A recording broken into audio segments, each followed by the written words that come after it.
Okay, section D starts the conversation of how to convert from polar to rectangular or Cartesian, and then vice versa, and then from rectangular to polar. So we're going to start with how do we relate both situations. So let's consider this triangle here. We know that this is the x-axis, this is the y-axis. That means that the distance here is your x value, the distance here is your y value. Obviously, this is your theta, and then we have r. So when we were looking for values to write our trig values in a couple chapters ago, this is what we use to do this. And when we do this math, and we look at the cosine, sine, those values, we come up with this relationship. So x is the cosine. So cosine of theta is x over r. When you multiply both sides, you get that. Y equals r sine of theta. We know that r is x squared plus y squared equals r squared because of Pythagorean theorem. And then lastly, the tangent of theta is y over x. So what we have here are four equations that basically give us a relationship between x, y, r, and theta. Notice specifically that theta is being used in this tangent equation. You could also use tangent here, or you could use cosine or sine here. Okay. Now, when we do this, we also need to make sure that we are aware, just like always, of which quadrant we're in. Okay, because that will dictate and make sure that the picture that we have for the polar coordinate should also be the same picture that we have for rectangular coordinates.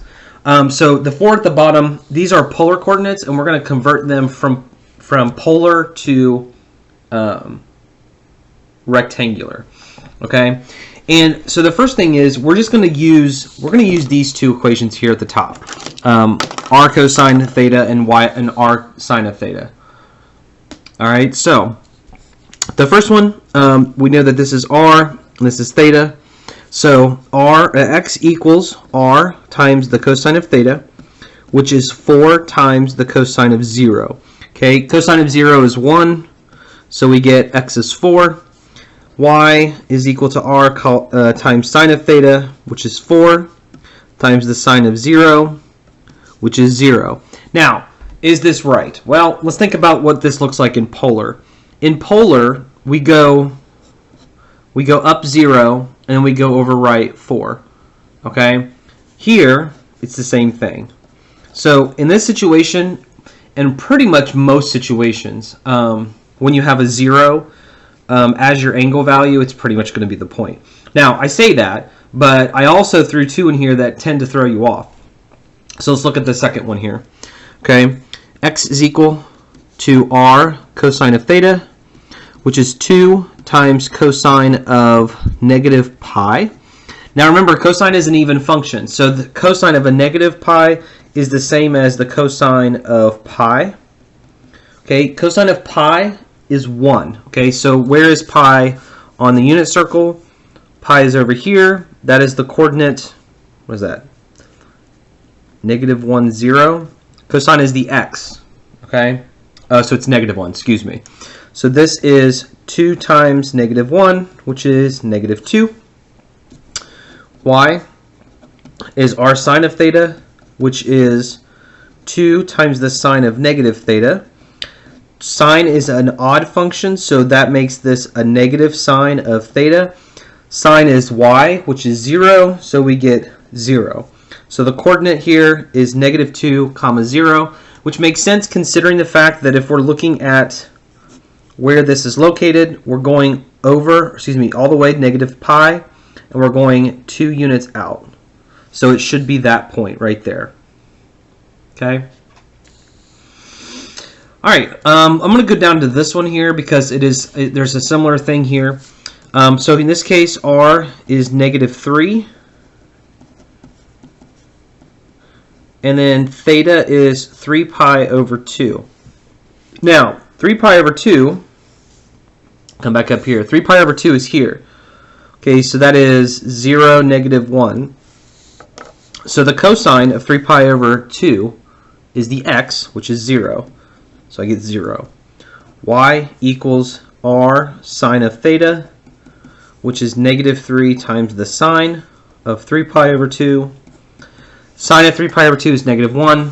Negative 1 times negative 3 is 0. Or is 3, excuse me. So when I do this, remember we did this earlier, when you do the coordinate negative, or 3 pi over 2 brings you to here, and it's negative 3, which means it's right there. Is that 0, comma 3? Yes, it is.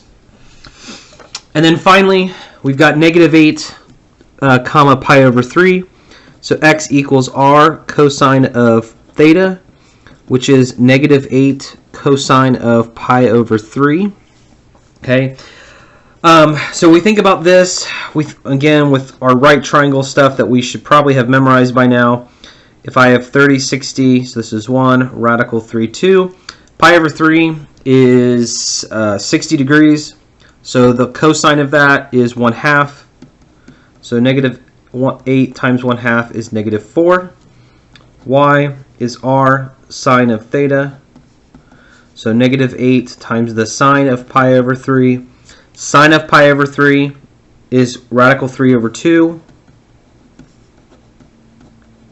which is negative 4 radical 3. So the answer here is negative 4 comma negative 4 radical 3. Which, if we think about this, okay, let's think about where it's located. We go back to our quadrant situation. These don't really have quadrants because they're on either a pi or they're on a line. But if we think of this one, okay, if I look at this angle, okay, pi over 3 is going to be here, but it's negative 8, so it's going to put it down here. Okay, my point is also in quadrant 3 because they're both minus. So this checks out. Okay, all right, so that's it for section this part D. I am going to make a video for probably the next one too. Just looking at this. Yeah, I'm going to do that. So we're probably looking at least 3 more videos for this particular section. So when you're ready, flip it over to page 5 and get ready for the next video.